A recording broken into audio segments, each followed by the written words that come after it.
नाम था हमारा क्या यज्ञ। यज्ञ के बारे में चल रहा था हमारा टॉपिक। यज्ञ के माध्यम से दिव्य ज्ञान निकालो 4.25 निकालो।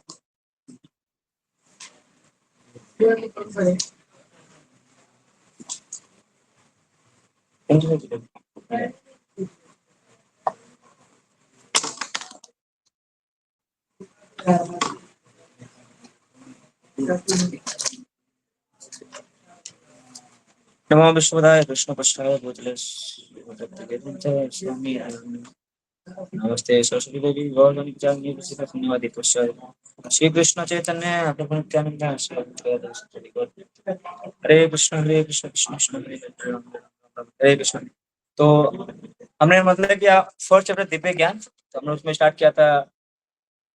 उसको हम 5 भागों में बांटे थे। पहला जो भगवान का अपने बारे में बताना, क्या कि आप देखो कि अगर कोई बता रहा है तो पहले उसके बारे में पता होना चाहिए। जैसे मान ली कि आपने देखा होगा स्क्वाड में जो भी मतलब कि कहीं लेक्चर देने आते हैं, कहीं जाते हैं, तो उनका पहले क्या बात है, यहाँ जो हमारे जो स्पीकर है ये आईआईटी यहाँ से पढ़े हैं, यहाँ भी जॉब करते हैं, इस तरह से बताते हैं। तो बच्चों को लगता है हाँ यार आईआईटी में बोलने वाला है। तो इसी तरह भगवान भी जब बताया थर्ड चैप्टर तक, अर्जुन को लगा क्या, तो भगवान फिर अपने बारे में बताए, भाई तू देख ले कि मैं कौन हूँ। तब आपने देख लिया कि भगवान के ज्ञान, तो भगवान बताते हैं कि ये ज्ञान में कहाँ दिया था, गुरु परंपरा से आ रहा है, तू मेरा मित्र इससे बता रहा हूँ, और याद धर्म से मैं क्यों आता हूँ कि मेरा जन्म कर्म जो मुझे समझ ले उसका भगवत धाम जा सकता है। इस तरह से भगवान अपने बारे में बताए। फिर बताए कि सारे मार्गों का जो गंतव्य है वो मैं ही हूँ, सब कुछ मैं ही हूँ। तब देखो कि हम सबसे प्रभु मतलब 10th चैप्टर में पढ़ेंगे। फिर बाद में बताया कि सारे वर्णाश्रम का भी स्रोत मैं ही हूँ। वर्णाश्रम क्या है, एक प्लेटफॉर्म है जो इंसान को डिवाइड किया गया है अलग अलग स्वभाव के अनुसार से, कि भैया जो मांस मछली खाने वाले हैं कहाँ रखना है इसको? नीचे सबसे अधम योनि में, उधर शुद्र से भी नीचे, शुद्र बोलते हैं, शुद्र है। तो हमने देखा था कि क्या देखा था, वन आश्रम, कि भगवान ने वन आश्रम फॉलो किए थे। निकाल लो सब श्लोक निकाल लो। 4th चैप्टर श्लोक नंबर 25। चलो रिवीजन करा रहा हूँ कि किस तरह सारे मार्गों का गंतव्य भगवान कृष्ण है, और साथ में वन आश्रम। वन आश्रम समझते हो हृदय स्वरूप, वर्ण आश्रम समझते हो? भगवान ने वर्ण आश्रम बनाया है, वर्ण और आश्रम, वर्ण और आश्रम। वर्ण मतलब कि ब्राह्मण, क्षत्रिय, वैश्य, शूद्र, और आश्रम मतलब ब्रह्मचारी, गृहस्थ, वानप्रस्थ और संन्यास। तो ये भगवान ही बनाए। क्यों बनाए? जिससे लोग अपने अपने कॉन्शियसनेस और अपने स्वभाव के अनुसार से वो भक्ति कर सके। भक्ति का प्लेटफॉर्म है। अगर आप ब्रह्मचारी रहना चाहते हैं तो ब्रह्मचारी रहकर भी आप संन्यास तक जा सकते हैं, और पूरी ब्रह्मचारी रहकर पूरी जिंदगी डेडिकेट करते भगवान के लिए। लेकिन अगर आप किसी कारण से आप अपने लस्ट को कंट्रोल नहीं कर पाते तो आप नो डाउट आप गृहस्थ में जाइए, और अच्छे से कि जो एक अच्छा गृहस्थी एक अच्छा ब्रह्मचारी अच्छा। ओ भैया पर्दा से आवाज नहीं आएगी भैया, यार यार बोलना नहीं दो को सुधारने के लिए। आप लोगों को याद होगा, आपको याद होगा कि हमारे एक बच्चा है, क्या नाम है क्या, ये हमारे वेदांत आज जो पास में रखा, डंडे में पास में रखा, कुछ भी बोलेगा ऐसे मारूंगा। तो मैं क्या बता रहा था कि ब्रह्मचारी एक अच्छा ब्रह्मचारी गृहस्थ बन सकता है, क्या कि वो सब कुछ नियम को फॉलो जानते हैं। और गृहस्थ आश्रम होने के बाद ही 50 वर्ष के बाद वो वानप्रस्थ संन्यास ले सकता है। इस तरह से बात है। तो हमने देखा था कि किस तरह भगवान सारे वर्णाश्रम, सारे गंतव्य का, सारे मार्गों का गंतव्य भगवान कृष्ण ही है। फिर हमने देखा था कर्मयोग। भगवान बताते कर्म करने के लिए वो बताते। मैंने कर्मयोग के बारे में खूब बताया। मैं मतलब कि हमारे वेदांत है, तो मुझे कर्म के बारे में बहुत ज्यादा पूछ रहे थे, मतलब कि डाउट पूछे थे कि मैं पढ़ाई नहीं करूंगा, मैं भक्ति को तो क्या करूँ। तो अगर आप बोल रहे मैं पढ़ाई नहीं करता, भक्ति कर लेता हूँ, तो इसका जिज्ञासा कुछ जो क्वेश्चन था आपको नहीं पता होगा, मेरे पर्सनली पूछा था मुझसे, बहुत अच्छा क्वेश्चन पूछा था कि, तो मैंने उसको बताया कि नहीं जरूरी अपना कर्म करना भी। तो मैं 3rd चैप्टर में बढ़िया पढ़ा था। डंडा देना मैं देख के आता हूँ। इस तरह सारे वर्ण आश्रम को फॉलो बांटे हैं। तो हमने फिर वापस आया कर्मयोग। तो कर्मयोग में हमने देखा कि भगवान बोल रहे हैं कि हे अर्जुन तुम्हें बारीकियों से कर्म को समझना पड़ेगा, कर्म सिद्धांत को समझना पड़ेगा। क्यों? लोग बोलते हैं कर्म ही पूजा है, ये कौन सा कर्म? तो भगवान हमें बताते हैं कि कर्म होती है एक, अकर्म होती है एक, विकर्म होता है। कर्म मतलब कि जो हम हमारे लिए बनाया गया उसके द्वारा उसके थ्रू करना, कि मैं एज इट फॉलो करना। कर्म क्या होता है? फॉलो करना, अपने जो भी लॉ है उसके अनुसार से अपने जो काम करो कर्म काम करना होता है। लेकिन उसके उल्टा होती है विकर्म, जो लॉ को फॉलो ना करके सब कुछ को मतलब मन माने ढंग ढंग से करके इंद्रिय तृप्ति में लगकर मतलब कि भगवान के नियम को विरुद्ध विरुद्ध जाकर जो कर्म करते हैं उसको बोलते हैं विकर्म, मतलब पाप वाली जिंदगी। अकर्म वाली जिंदगी मतलब कि अपना सीधा साधा काम करना, कर्म करना। लेकिन एक और होती है अकर्म, मतलब वो पूरी डेडिकेटेड है भगवान कृष्ण भावनावित कर्म, कि पूरा काम कर्म भगवान के लिए होता है। तो जो भगवान के लिए कर्म किया वो अकर्म, और जो भगवान के लिए नहीं किया वो हो गया विकर्म, जो पूरा पापी जिंदगी। और जो नियम बनाया गया उसके थ्रू कर्म करना, मतलब कि एक नॉर्मल व्यक्ति होता है उसको लगता है भाई अपना कर्तव्य करो, जो कर्तव्य करता है वो होते कर्म। तो हमने इस तरह से कर्म अकर्म समझा था कि भगवान किस तरह बोलते हैं कर्म अकर्म समझने के लिए, तो हमने पूरा श्लोक मैंने बता दिया था। अब हमारा टॉपिक आता है कि यज्ञ के माध्यम से दिव्य ज्ञान, और सब जो श्लोक पढ़ रहे हैं उसका माध्यम क्या है कि ज्ञान प्राप्त करना, कि दिव्य ज्ञान जो टॉपिक है दिव्य ज्ञान, दिव्य मतलब दिव्य ज्ञान की कुछ तो नॉलेज ले। तो आप देखोगे कि हमने जब पूरा योगा सिस्टम पढ़ा था, मैं देख के आ रहा तो तो हमने पूरे कर्म के बारे में जाना था। फिर पूरा जो टॉपिक का नाम है दिव्य ज्ञान, आपको ज्ञान लेना पड़ेगा। तो हमने जो कर्म योग में देखा था कि कर्म क्या मतलब कि, और जो पहले की हम जो थर्ड चैप्टर देखा था, सेकंड चैप्टर देखा था, उसमें भगवान किस तरह अल्टीमेट हमें ज्ञान तक बोले आने के लिए। अगर डॉक्टर बुद्धि योग, तो बुद्धि योग में क्या होगी, बुद्धि योग में ज्ञान आएगी। इसलिए भगवान बोले कि जो कर्म कांड है उसका अंदर ज्ञान नहीं होता है। सकाम कर्म होती है जो अपने भौतिक भोग के लिए पाकर रहता है, उसमें ज्ञान नहीं होता, स्वार्थी होती है। फिर निष्काम कर्म में हल्का हल्का बुद्धि आती है, क्यों ज्ञान के थ्रू भक्ति तक पहुंच जाए। तो इससे पहले हमने पूरी तरह चीज देखा था ज्ञान कैसे कर प्राप्त करते हैं। फिर हम देखते हैं कि यज्ञ के माध्यम से ज्ञान प्राप्त होती है, कि यज्ञ के माध्यम से क्या आप यज्ञ नहीं करोगे तो आपको ज्ञान प्राप्त नहीं होगा, क्योंकि हर एक चीज से आपको ज्ञान प्राप्त करना है। तो भगवान बोलते हैं कि आपको यज्ञ क्यों करना है, हमें देख चुका था कि थर्ड चैप्टर में यज्ञ क्यों करना है। अगर आप यज्ञ नहीं करोगे तो साइकिल है, अन्य अन्य भवन्ति भूतानि जो श्लोक है कि जो हमारे अन्न उपज होता है वो वर्षा होती है, वर्षा कहाँ जाती है, देवता करते हैं। देवता क्यों करेंगे, जब आप यज्ञ करोगे।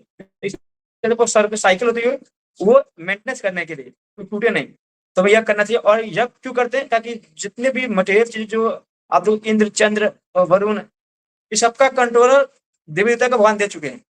तो आपकी जो भी इच्छा होती है आप यज्ञ करेंगे तो वो मतलब कि देवी देवता खुश होकर देते हैं। तो यज्ञ के माध्यम से दिव्य ज्ञान, तो ये श्लोक हमने 25 से स्टार्ट करेंगे, 25 से 33 तक। तो आज हम ऐसे लेट हो चुके हैं, तो हम 10 मिनट लेट चल रहे हैं, तो 9-10 तक चलेगा क्लास हमारा। तो श्लोक पढ़ते हैं 25। देवम एव अपरे योग्यम पर्युपास्यते ब्रह्म अगणो अपरे यज्ञम यज्ञ एव उपजुहिति। मतलब कुछ योगी विभिन्न प्रकार के योगों द्वारा देवताओं की भली बात पूजा करते हैं और कुछ परम ब्रह्म रूपी अग्नि में आहुति डालते हैं। तो अब हम यज्ञ बारे में बातें कर रहे हैं, तो बोलते हैं कुछ लोग जो योग के माध्यम से देवता की पूजा करते हैं, और कुछ क्या है जो परम ब्रह्म रूपी अग्नि में आहुति डालते हैं। तो ये हम डिस्कस कर चुके थे कि ये 2 प्रकार के यज्ञ होती है, जिसमें बोलते हैं कि एक यज्ञ जो देवी देवता के लिए करते हैं, तो उस यज्ञ का नाम होता है दिव्य मतलब द्रव्य यज्ञ, जो हम देवताओं के लिए करते हैं। तो ये यज्ञ किसमें आता है, सकाम कर्म में। मैंने बताया था कि सकाम कर्म क्या होता है, निष्काम कर्म क्या होता है, याद है ना आपको। एक कर्म का सकाम कर्म का अपनी अपनी इच्छा के लिए पूर्ति करने के लिए, तो जो देवताओं के लिए करते हैं तो एक सकाम कर्म होता है कि अपनी पूर्ति के लिए कर रहे हैं, तो इसमें नाम आता है कौन सा यज्ञ, द्रव्य यज्ञ। तो देवताओं के लिए द्रव्य यज्ञ। और परम ब्रह्म रूपी ज्ञान,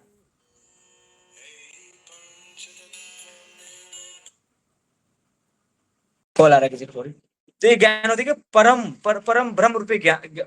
मतलब एक और ये होती है जो परम ब्रह्म, जिसमें क्या होता है कि जो मायावादी लोग होते हैं, जो तत्वमसी होते हैं, तो तत्वमसी जो अपने आप को नारायण मानते हैं सब, तो वो लोग भी भगवान के मंदिर कुछ ज्ञान प्राप्त करने के लिए यज्ञ आहुति डालते हैं।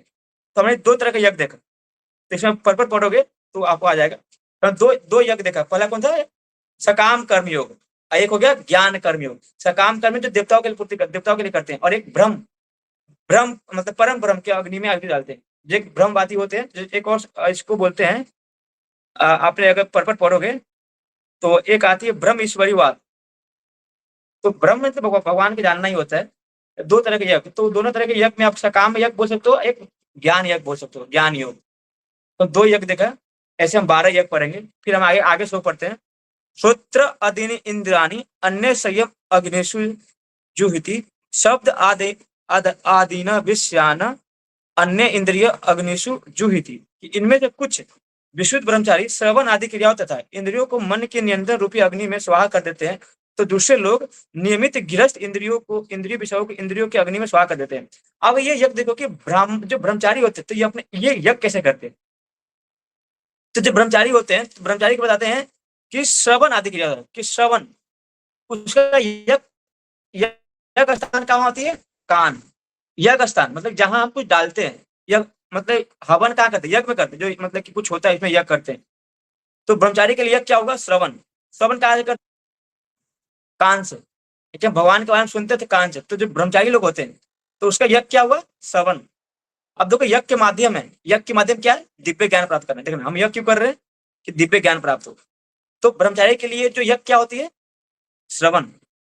हुआ दिया श्रवण के द्वारा ही ब्रह्मचारी लोग अपने इंद्रियों को मन की नियंत्रण रूपी अग्नि में स्वाहा कर देते हैं। तो अपने इंद्रियों को, जिसके मन जो इतनी सताती है, तो उसको क्या करती है, श्रवण, भगवान की कथा सुनकर, गुरु के वाक्य सुनकर वो अपने सारे मन को, जितने भी इंद्रिया जो प्रलोभन जब विचलित करती है, सबको श्रवण क्रिया द्वारा उसे खत्म कर देते हैं। तो ब्रह्मचारी के यज्ञ कहाँ से करता है, श्रवण के द्वारा। फिर आगे बताया कि गृहस्थ इंद्रिय विषयों को, इंद्रियों को अग्नि में स्वाहा कर देते हैं, कि जो गृहस्थ लोग होते हैं वो भी अपना इंद्रियों को इंद्रिय विषय में क्या करते हैं, अग्नि स्वाहा करते हैं। इसका मतलब क्या हुआ कि रेगुलेट, मतलब रेगुलेट सेंस एंजॉयमेंट। कि गृहस्थ लाइफ में बताया ना कि ब्रह्मचारी, ब्रह्मचारी गृहस्थ जाते हैं कि जो ब्रह्मचारी अगर नहीं बन पाते हैं तो लक्ष्य पर कंट्रोल नहीं कर पाते तो गृहस्थ बनते हैं। फिर गृहस्थ लाइफ में भी क्या होता है कि सेंस पर पूरा कंट्रोल, वो तभी मतलब कि पूरा रेगुलेटेड सेंस एंजॉयमेंट, कि उनको पता होता है कि मैं अगर पत्नी के साथ इंटीमेट हूँ, अगर सेक्स लाइफ करना है तो अच्छे संतान के लिए करना है। तो एक गृहस्थ अपने सेंस को इस तरह अग्नि में स्वाहा करते हैं, अपने इंद्रियों को, कि वो सिर्फ संतान उत्पत्ति करने के लिए वो सेक्स लाइफ करते हैं, वरना पूरी इंद्रियों को कंट्रोल करके अपने बात कंट्रोल करते हैं। इससे होते हैं विवाह एक यज्ञ होती है। यज्ञ के माध्यम से आप समझ रहे यज्ञ क्या होती है। अगर अगर बोलते हैं विवाह एक यज्ञ बनाएंगे, तो यज्ञ यज्ञ ऐसा नहीं होता है आज के जो मतलब कि हम क्या बना रहे हैं, हम शादी को क्या बना रहे हैं कि इंजॉयमेंट। कि शादी क्यों करना है, कि इंजॉयमेंट पर्पज, क्योंकि मजा है। तो मजा तो है ही भी सब करते हैं। इसे बोलते हैं कि हम शादी करते हैं, पहले एंजॉय करते हैं, फिर एंजॉयमेंट दिक्कत आती है किसी और पा जाते हैं। तो शादी एंजॉयमेंट के लिए नहीं होता है, कि अपने पति पत्नी दोनों मिलकर किस तरह भक्ति के माध्यम से भगवत धाम जा सके, और पत्नी जो होती है पति का सेवा करते हैं, जिसको उसकी इंद्रियों को बचा सके। बताते भागवत में पढ़ोगे कि पत्नी एक तरह के द्वार के समान है। मान ले कि राजा होते हैं, राजा, तो राजा के चारों ओर किला होती है ना, किला, जिससे कोई भी अटैक ना कर सके। उसी उसी तरह जो पति का जो सेंसेस होती है, उसके चारों ओर किला पत्नी एक होती है, कि कोई और भी अटैक ना कर सके। मतलब पति का पूरा सेंस को बचाने के लिए पत्नी पूरी रेडी रहती है। तो शादी इसलिए करते हैं कि पति पत्नी एक दूसरे का सेंस कंट्रोल, मतलब सेंस एंजॉयमेंट मतलब ज्यादा ना करके, किसी रेगुलेट करके वो भक्ति करके भगवत धाम जा सके। और क्या करना है, और संतान उत्पत्ति करना भी है, तो एक मतलब भगवत भक्त, मतलब कि हमें सोच समझ के करना चाहिए कि हम एक भगवान से प्रार्थना करना। जब हम सेक्स लाइफ करते हैं तो उस टाइम भी बहुत कुछ होता है, मतलब बताऊंगा बाद में। तो वो एक तरह किस तरह की सेंस को किस तरह रेगुलेट करके वो भक्ति करता है और भगवत धाम जाते हैं। तो दो हमने देखा, दो हमने चार यज्ञ देख लिया। पहला यज्ञ क्या था, द्रव्य यज्ञ, जिसमें क्या करते थे, देवी देवता पूजा करते थे, उसको यज्ञ डालते हैं। दूसरा था हमारा दिव्य ज्ञान यज्ञ, जो ज्ञान यज्ञ आपने पर्पल में देखा होगा कि दिव्य ज्ञान के लिए जो किया गया यज्ञ, ज्ञान यज्ञ किया गया। तो इस तरह की यज्ञ होती है। तीसरा यज्ञ था ब्रह्मचारी यज्ञ। ब्रह्मचारी क्या करते हैं, अपने इंद्रियों को मतलब कि श्रवण के द्वारा उसको यज्ञ करते हैं। चौथा गृहस्थ, जो अपने किस तरह रेगुलेट सेंस मतलब एंजॉयमेंट करते हैं, अपने सेंस को पूरा कंट्रोल करके करते हैं। फिर आगे श्लोक पढ़ते हैं हम, श्लोक नंबर 27। सर्वाणी इंद्रिया कर्माणि प्राण कर्माणि च अपरे आत्म संयम योग्य अग्नो जुहुति ज्ञान दीपिते। कि दूसरे जो मन तथा इंद्रियों को वश में करके आत्म साक्षात्कार करना चाहते हैं, संपूर्ण इंद्रियों तथा प्राण वायु के कार्यों को समित मन रूपी अग्नि में आहुति कर देते हैं। तो इसको समझना खतरनाक है, लेकिन फिर कोशिश करता हूं मैं। कि दूसरे जो मन तथा इंद्रियों को वश में करके आत्म साक्षात्कार करना चाहते हैं, संपूर्ण इंद्रियों तथा प्राण वायु को कार्यों को समित मन रूपी अग्नि में आहुति कर देते हैं। तो इसमें बताते हैं कि हमने इसमें अगर आप प्राण वायु का बात किया गया है, तो आपको आपको पता होना चाहिए जिसका पर्पट पढ़ोगे, तो पर्पट पढ़ोगे तो मतलब एक मैं आपको ग्रुप में फोटो सेंड कर रहा हूँ, अगर वो देखोगे तो अच्छा रहेगा, जब समझ में आएगा।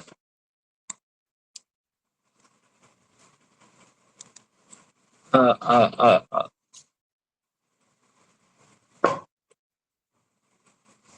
दिख रहा है क्या ये, जो राइट साइड में दिख रहा है, आप लोग निकाल सकते हो। तो एक योगा जो एक व्यक्ति है जो योगा कर रहा है, तो उसमें किस तरह अपने मन को और अपनी प्राण वायु को किस तरह संयमित करके उस अग्नि में आहुति डालते हैं।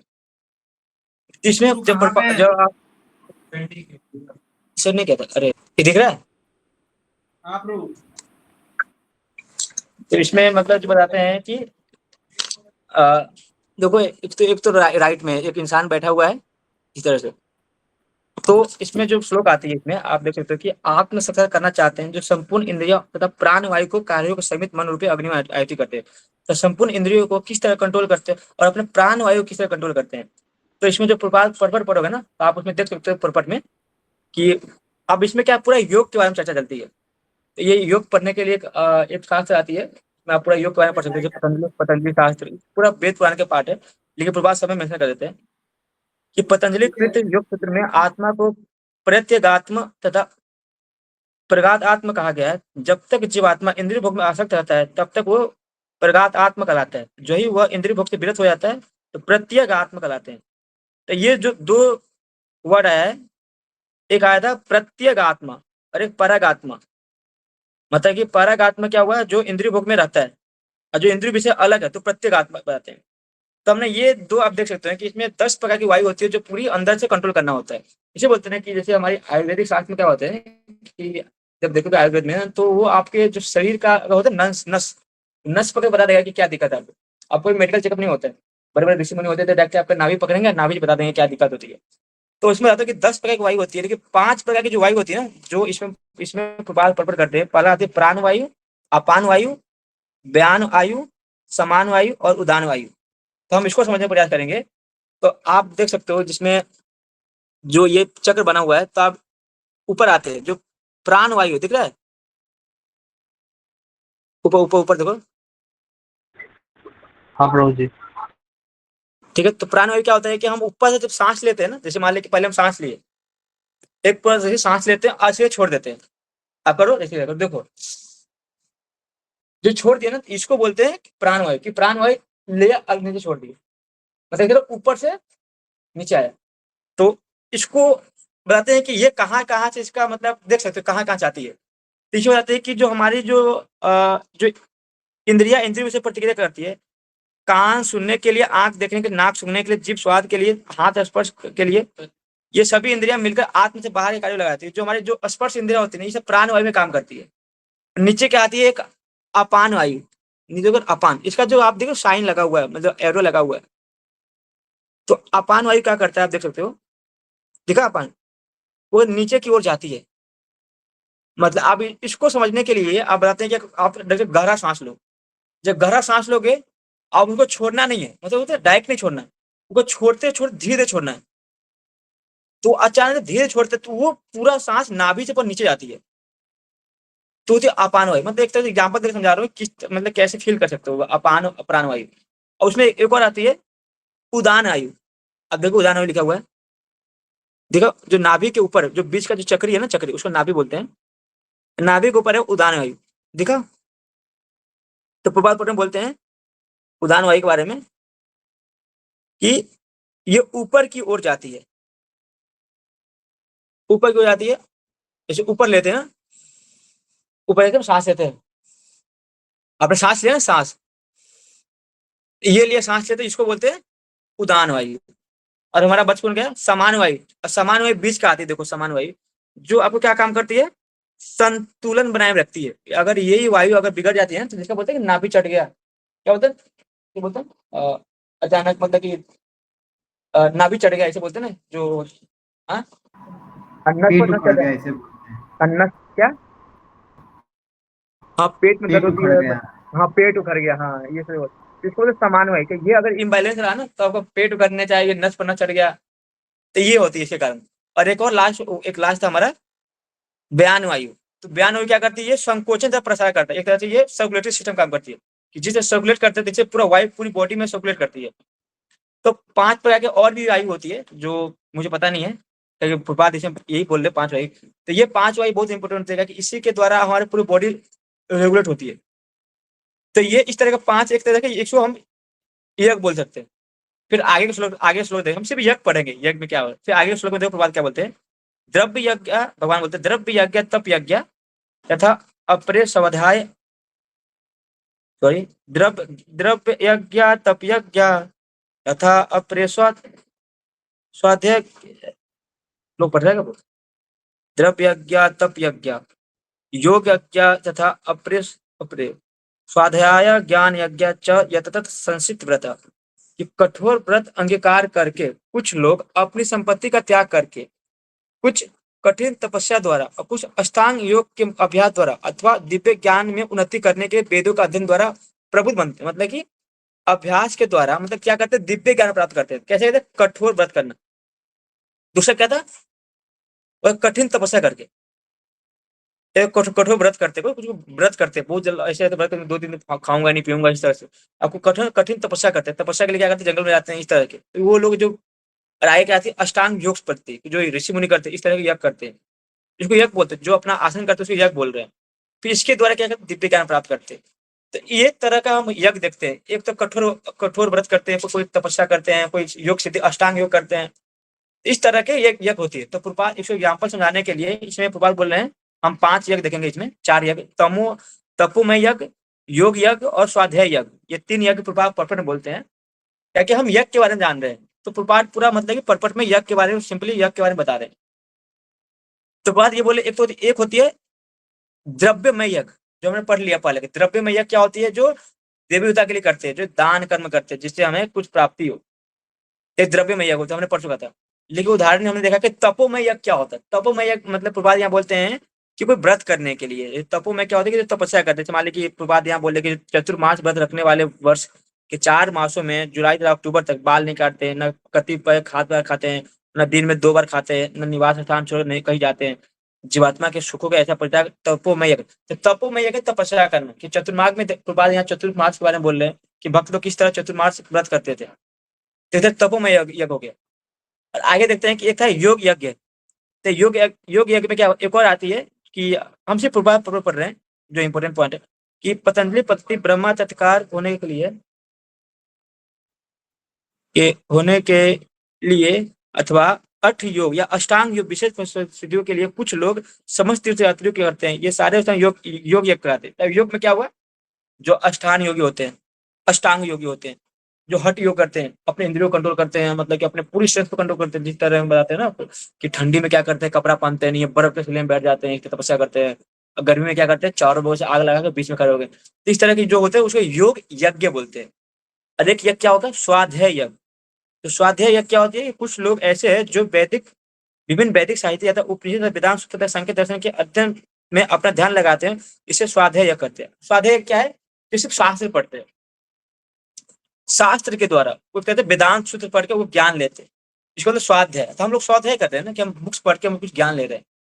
तो हमने भी कितना कितना हमने यज्ञ देख लिया, द्रव्य में यज्ञ, ज्ञान में यज्ञ, इसके बाद जो हम अपान वायु समान वायु इसके बारे में पढ़े थे हमने। फिर हमने देखा था आगे कौन सा यज्ञ था? तपोमय यज्ञ, योग यज्ञ और स्वाध्याय यज्ञ। तो ये एक यज्ञ होते जो क्या करने के लिए हम ये सब यज्ञ क्यों कर रहे हैं? ज्ञान प्राप्त करने के लिए। क्या किसी बोल रहे हैं कि वेदों के अध्ययन द्वारा हम प्रभु बनाते हैं, कि दिव्य ज्ञान में उन्नति करने के लिए ये सब कर रहे हैं, तभी ज्ञान प्राप्त करने के लिए। क्या कि ये टॉपिक है तो पढ़ना पड़ रहा है, ताकि इसको तो मतलब समझाने के लिए बहुत मुश्किल है। जैसे आपको, जैसे मैं भी डायग्राम बनाना समझा सकता, लेकिन अभी टाइम नहीं अपने पास। तो भी हमारा कितना श्लोक बच रहा है? हम तो आगे श्लोक पढ़ते हैं। अपने कुछ नहीं वहाँ पर कितना 2 दिन का कितना पैसे लगेगा हमारा? कहाँ पर? वहाँ पर कितनी मुख्य? हाँ, 22,000 हुआ पे। तो हमने बस यज्ञ के बारे में जानना, फिर आगे आगे श्लोक पढ़ते हैं। अपाने जो हेति प्राणम प्राण्यम प्राण्य अपान यथा अपरे प्राण अपान गति ऊर्ध्वा प्राण अयम प्राणायन अपरे नियत आहार प्राणायाम प्रणेशु जुहित। ऐसे पढ़ते हैं, बोलते हैं कि अन्य लोग भी है जो समाधि में रहने के लिए श्वास को रोके रहते हैं, जिसको प्राणायाम रोके रहते हैं। प्राणायाम वो अपान में प्राण को, अपान में अपान को रोकने का अभ्यास करते हैं, और अंत में प्राण अपान को रोककर समाधि में रहते हैं। और अन्य योगी कम भोजन करके प्राण में ही आहुति देते हैं। अब ये देख रहे हैं, आप आप एक योगी को इमेजिनेशन करो, जो योगी होते हैं। आपने भगवद गीता का एक पिक्चर आया था, योगी वाला पिक्चर आया था, आपने देखा होगा। अब भूमिका निकालो, भूमिका में ये आपने देखा, एक पोस्टर आती है, ये पोस्टर का मीनिंग आपको पता नहीं होता क्या योग है क्या। ये दिखा ये वाली, ये सब क्या है? हाँ ये वाली नहीं समझ रहा, ये सब आप लोग फिर देख लीजिए। तो वो कह रहा है, ये अपने योग के माध्यम से ये समाधि में जाते हैं और अपनी इच्छा अनुसार से अपने शरीर त्यागते हैं। तो ये लोग सिद्धियां लोग होते हैं, तो प्राणायाम करते हैं। और यही लोग मतलब कि अपने अनुसार से ये अपना शरीर त्यागते हैं। क्या बोलते हैं ना, अपान वायु को, जैसे हम जो श्लोक पढ़ रहे हैं, श्लोक वापस बोलो, जिसे बोलते हैं क्या आप समझ नहीं पाओगे, फिर मैं बता रहा हूँ, बस आप सुन लो। बोलते हैं कि समाधि में रहने के लिए श्वास को रोके रहते हैं। तो कुछ लोग समाधि में रहते हैं और फिर क्या करते हैं, होते हैं इलोम विलोम, और वो कुछ कुछ खाते नहीं है। हाँ बोल, तो इस तरह से इलोम विलोम करते हैं, उसको बोलते हैं प्राणायाम।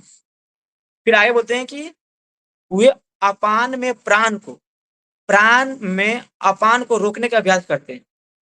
अब मैंने आपको अपान के बारे में बताया था कि अपान क्या होता है, मतलब कि नीचे की ओर जाती है, जो जो सांस होती है नीचे, मतलब कि एक बार गहरी सांस होती है। अपान को प्राण, मतलब वे अपान में प्राण को और प्राण को अपान। तो प्राण क्या होती है, जब सांस लेते हैं तो स्लो छोड़ते हैं, बात समझ, सांस लिया छोड़ा, तो उससे क्या होता है कि हमारा हार्ट, मतलब एक तरह से आवाज आती है जब स्लो बोलते हैं ना। आप एक ध्यान रखना है कि जब आप सांस गहरी सांस लेते हो, आप जब छोड़ते हो छोड़ोगे ना, एक होता है जल्दी छोड़ना, एक होती है स्लो छोड़ना।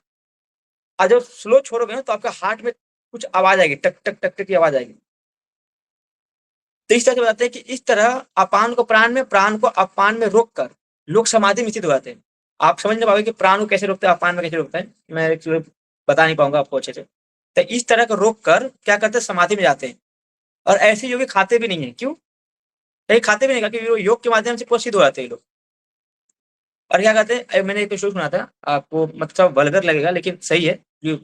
जो हम वीडियो को हम, जो मतलब जो सीमेंट होते हैं, सीमेंट, तो हम सीमेंट में क्या करते हैं, नाली में बहाते हैं, जो सीमेंट होती है। लेकिन क्या होती है कि जो योगी के लिए होते हैं, ये सीमेंट उसके लिए खाना होती है। आप लोग पूछिए कैसे बोल रहे हो, यस। एक्चुअली क्या होता है कि जब वो सीमेंट को जो रोकता है ना, तो एक होती है ऊर्ध्वपात सीमेंट, एक होती है नीचे वाले और ऊर्ध्व ऊपर, और नीचे वाला होती है निम्न, मतलब याद नहीं आ रहा मुझे। तो सीमन को जब हम अपने टेस्टिकुलर तक, जब नीचे तक रखते हैं, तो या तो मास्टरबेशन निकाल देते हैं, सीमन को निकाल देते हैं, जिससे सीमन नाली में जाता है। लेकिन जो योगी लोग क्या करते हैं, उस सीमन को रखते हैं, मतलब अपने अंदर रखते हैं, और धीरे धीरे वो सीमन ऊपर की ओर जाता है, ऊपर चढ़ता है, ऊपर चढ़ के पूरा ब्रेन में जाता है। अब जितनी ब्रेन सेल होती है ना, तो ब्रेन सेल के थ्रू वो पूरा नरिशमेंट मिलता है। और बताते हैं कि ब्रेन सेल के द्वारा ना, जो जो सीमन होती है, वो बहुत टाइम के बाद ना अपने जो अंदर तालू होती है, तो तालू में एक तरह का आकार बन जाती है, और वही सीमेंट एक तरह से फ्लूइड बनकर वो योगी के गले में उतरता है। और उसे खाने से, मतलब उसको एक लिक्विड लिक्विड टाइप का, उसको लेने से उसका भूख नहीं लगती है, वो 1000 गुना पावरफुल होता है खाने के बराबर।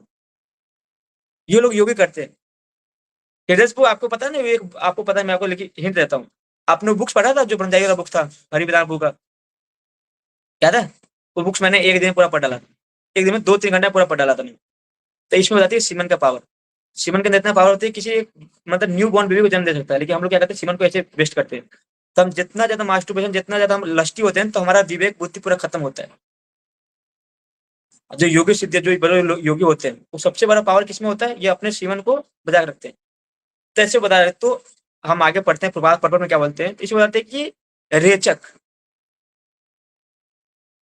हाँ, अधोमुखी, मतलब देखो, अपनी वायु निम्नगामी, मतलब अधोमुखी, और प्राण वायु ऊर्ध्वगामी, मतलब कि प्राण को अधोमुखी, मतलब नीचे के लिए छोड़े, नीचे छोड़ दे, अधोमुखी, और ऊर्ध्वमुखी मतलब सांस ऊपर लेना, ऊपर जाना, ऊपर ले जाना। तो ये इस तरह का होता है। मैंने आप फोटो भेजा था, उसमें आपको दिखेगा सही से। इसमें एक रेचक होता है, तो रेचक क्या होता है देख लेते हैं, कि जब तक दोनों वायु उदासीन होकर पूर्व अवस्था संग नहीं हुए, हाँ, जब अपान वायु को प्राण वायु में अर्पित कर दिया जाता है, तो उसे रेचक कहते हैं। जब अपान वायु को प्राण वायु में अर्पित कर दिया जाता है, तो रेचक बोलते हैं। जब प्राण तथा अपान वायु को पूर्णतः रोक दिया जाता है, तो कुंभक योग बोलते हैं। इस तरह के योग है ये सब, तो आपको समझना नहीं है, मैं कभी एक तरह डिटेल बता के बताऊंगा कि कुंभक योग क्या है। तो इस सब के लिए मैं जब लेक्चर सुना था पूछिए, तो पूछ बोले कि इसके लिए अलग एक क्लासेस होती है, तो उसे बताएंगे पूछिए। तो कुंभ योग और कुंभक योग अभ्यास द्वारा मनुष्य आत्म सिद्धि के लिए जीवन अवधि बढ़ा सकती है। कि जो योग, इसलिए मतलब योगी लोग होते हैं इतने लंबे टाइम तक क्यों जीते हैं, वो बता रहे हैं कि ये योग के द्वारा वो अपने एज को रोक देते हैं, इसलिए लंबे टाइम जीते हैं। क्या बताया कि कुंभक योग के अध्याय से योगी जीवन अवधि को अनेक वर्षों के लिए बढ़ा सकता है। मैं सिर्फ पढ़ रहा हूँ, किंतु भगवान की दिव्य प्रेम भक्ति में स्थित रहने के कारण कृष्ण भगवान मनुष्य स्वतः इंद्रियों को नियंत्रण इंद्रिय बन जाते हैं। पता है ये सब करने के बाद भी अगर जो कृष्ण भगवान भावित व्यक्ति है तो वो इस सब कुछ पा सकता है, समझ लो। तो लग रहा है कि टाइम हो गया है, हमारे वेदांत का मतलब सीख चुक रहा है, क्या हो रहा है समझ नहीं चल रहा, समझ नहीं आया। मैं मानता हूँ आपको समझ में नहीं आएगा कि ये मतलब कि योगी के बारे में बता रहे हैं, आपको समझ नहीं, प्राणवायु का अपानवायु का, लेकिन बस इतना समझ लो कि दिव्य ज्ञान प्राप्त करने के लिए भगवान बोले यज्ञ करने के लिए। और कैसे कैसे यज्ञ हमने देखा था कि एक द्रव्य यज्ञ होती है जो ज्ञान, जो आयुधि डालते हैं मतलब कि देवता पूजा करने के लिए। एक ब्रह्म ज्ञान यज्ञ होती है जो जो मायावादी होते हैं उस तरह से एक तरह से ब्रह्म ज्ञान प्राप्त करते हैं। एक ब्रह्मचारी के लिए कैसा होता है, एक गृहस्थ के लिए यज्ञ कैसा होता है। ब्रह्मचारी जो श्रवण के द्वारा, जो गृहस्थ होती है वो भी एक तरह से अपने पूरा सेंस रेगुलेट करते हैं। फिर मैंने आगे देखा था कि अपान वायु क्या होती है, प्राण वायु क्या होती है, अवयान वायु क्या होता है। फिर हमने देखा कि तमोमय यज्ञ कैसे तपस्या करके यज्ञ करते हैं। फिर योग यज्ञ कैसे योग करते करते हैं। फिर स्वाध्याय यज्ञ मतलब कि पूरा बुक्स पढ़कर, तो हमारे पास योग, इसके द्वारा फिर ज्ञान प्राप्त करते हैं। मतलब हमें टॉपिक क्या है, ज्ञान प्राप्त करना। तो हमें जो तीन श्लोक है हम उसकी क्या रीडिंग करते हैं। सर्वे अपि एते यज्ञ विदा यज्ञ क्षपित कलमसा शिष्ट अमृत भुजा यंती ब्रह्म सनातनम। ये सभी यज्ञ करने वाले यज्ञों का अर्थ जानने के कारण पाप कर्मों से मुक्त हो जाते हैं और यज्ञों के फल रूपी अमृत को चखकर परम दिव्य आकाश की ओर बढ़ते हैं। जब ये यज्ञ करते हैं तो उन्हें दिव्य ज्ञान प्राप्त होते हैं और सारे पाप खत्म हो जाते हैं। तो उनको लगता है कि एक अलग टेस्ट प्राप्त हो गया। मान लीजिए आप किसी लोअर टेस्ट में लगे हो, आपको नया टेस्ट मिल गया तो कितना मजा आएगा। उसी तरह ये अगर ये द्वारा यज्ञ करते हैं, यज्ञ के द्वारा उन्हें फल मिलता है तो उसे अलग एक आनंद एग्जांपल आता उससे दिए थे कि एक आदमी सूखा रोटी खा रहा है हमेशा से, है। फिर हाँ उसको उसने कभी घी रोटी खाया नहीं है, उसको जब गरम गरम नरम नरम घी रोटी हाँ मिल जाए, बस उसी के समान है। हाँ, तो ऐसे आया लोग टेस्ट। यज्ञ कर, हाँ बस, तो कोई बात नहीं, बहुत बढ़िया, धन्यवाद, आपने बढ़िया एग्जाम्पल दिया। तो ऐसे यज्ञ कर कर उसका जब फल मिलता है तो वो एक अमृत समान होती है।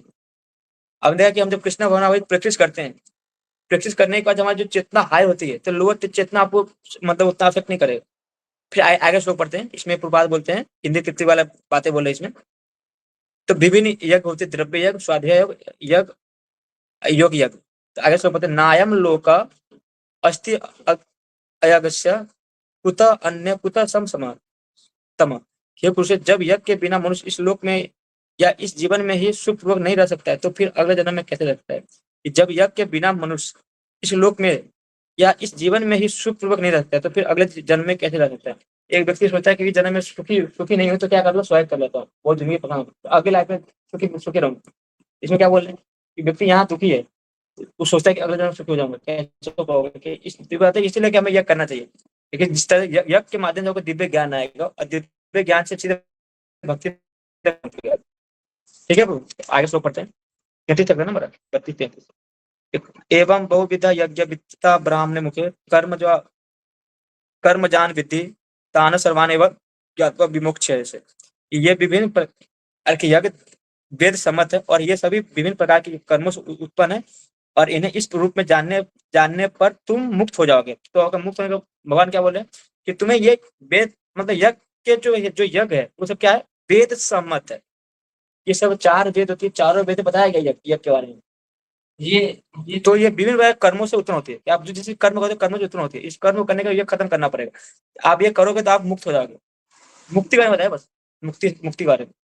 तो क्या हो जाएगा कि देह से मुक्त होने के लिए ये सबका विधान है। तो आपको क्या करना पड़ेगा, आपको यह करना पड़ेगा। लास्ट बोलते हैं कि इसी पुष्टि यहाँ पर भगवान ने अपने श्रीमुख से की है। भगवान ने बोला है कि वेद का पूरा मत मतलब जो वेद मत है वो सब क्या है, यज्ञ करना है। तो यज्ञ के माध्यम से मुक्त हो सकते हो। बाद में दिव्य ज्ञान है, ज्ञान समझो बस। आगे लास्ट श्लोक है, शयान द्रव्यमय यज्ञ ज्ञान यज्ञ प्रंतप सर्वम कर्म अखिलम पार्थ ज्ञान परिसमाप्यते। हे प्रंतप, द्रव्य यज्ञ से ज्ञान यज्ञ श्रेष्ठ है। हे पार्थ, अंतोगत्वा सारे कर्म योगों का अवसर दिव्य ज्ञान में होता है। अंतोगत्वा सारे कर्म योगों का अवसान दिव्य ज्ञान में होता है। तो द्रव्य यज्ञ से ज्ञान यज्ञ श्रेष्ठ है। द्रव्य यज्ञ मतलब कि देवताओं को हवन देना जिससे हमें इच्छा हो, लेकिन उससे क्या श्रेष्ठ है, ज्ञान यज्ञ। हे पार्थ अंतु का तो सारे कर्म योगों का अवसान दिव्य ज्ञान पर, और जितनी भी हमने देखा सारे योगों का सारे योगों कहा जाता है दिव्य ज्ञान तक। दिव्य ज्ञान की जानना भगवान को जानना ही है। तो अल्टीमेट भगवान अपने पास लेकर आते हैं कि तुम इसके माध्यम से धीरे धीरे करते हैं तो मेरे पास ही पहुंचोगे। तो आप जितने यज्ञ देखे उस यज्ञ के थ्रू आप भगवान तक पहुंचोगे। तो भगवान यहीं पे बोल रहे हैं कि सारे कर्म योगों का अवसान दिव्य ज्ञान में होता है। तो हमने सिर्फ ये देखा है कि दिव्य ज्ञान से मतलब कि यज्ञ के माध्यम से ज्ञान प्राप्त करना। अगर हम ये यज्ञ करेंगे फिर ये यज्ञ करेंगे, धीरे यज्ञ करते करते हमें आगे आगे हमारा लगा कि हमारा यज्ञ फाइनली डेस्टिनेशन है तो भगवान को प्राप्त करना। तो भगवान का जानना ही सबसे बड़ा ज्ञान होती है। परम गुह्य ज्ञान क्या है 9 चैप्टर में देखेंगे श्लोक नंबर 2। तो अब मतलब हमारे पास समय थे, लेट हो गया 12 मिनट, मैंने बोला 9-10 तक 2 मिनट एक्स्ट्रा हो गया। तो ये टॉपिक मतलब थोड़ा टिपिकल था कि यज्ञ के माध्यम से कैसे ज्ञान प्राप्त करें। तो आप ये समझ लो कि हमने इसमें ये पढ़ा कि यज्ञ के माध्यम से ज्ञान कैसे प्राप्त करते हैं, कि आपको अलग अलग तरीके का यज्ञ होता है, उस यज्ञ करके हमें भगवान को जान सकते हैं।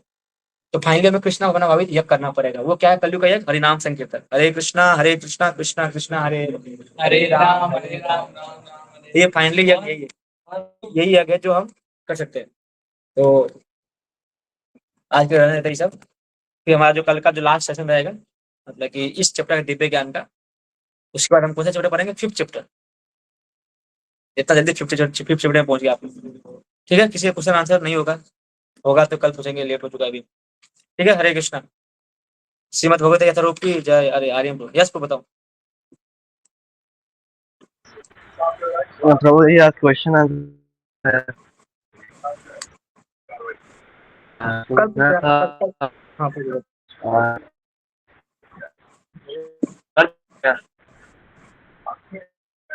कल पूछना चलो, कल पूछना, आवाज नहीं आ रहा है। हरे कृष्णा। अब मुझे पता है आज बोरिंग क्लास में क्या चल रहा है, प्राण क्या चल रहा है समझ में आ रहा है यार। ठीक है, फिर सोचिए कल मैं कल क्या ना कि अगर हल्का रिवीजन करने के बाद समझ जाओगे। अभी क्या है ना, मुझे जल्दी जल्दी पढ़ाना था बस, क्योंकि यहाँ पर एक श्लोक को समझाने में टाइम लगता है, लेकिन हमने क्या किया 7 श्लोक एक साथ पढ़ डाला, ये समझ में आएगा। ठीक है, अरे आप लोग क्या करना है कि जो प्राण वायु अपान वायु प्रपात को मेंशन कर रहे हैं पटपट में, तो पढ़ो समझ में आएगा प्राण वायु क्या, अपान वायु क्या है, व्यान वायु क्या है, समान वायु क्या है। ठीक है।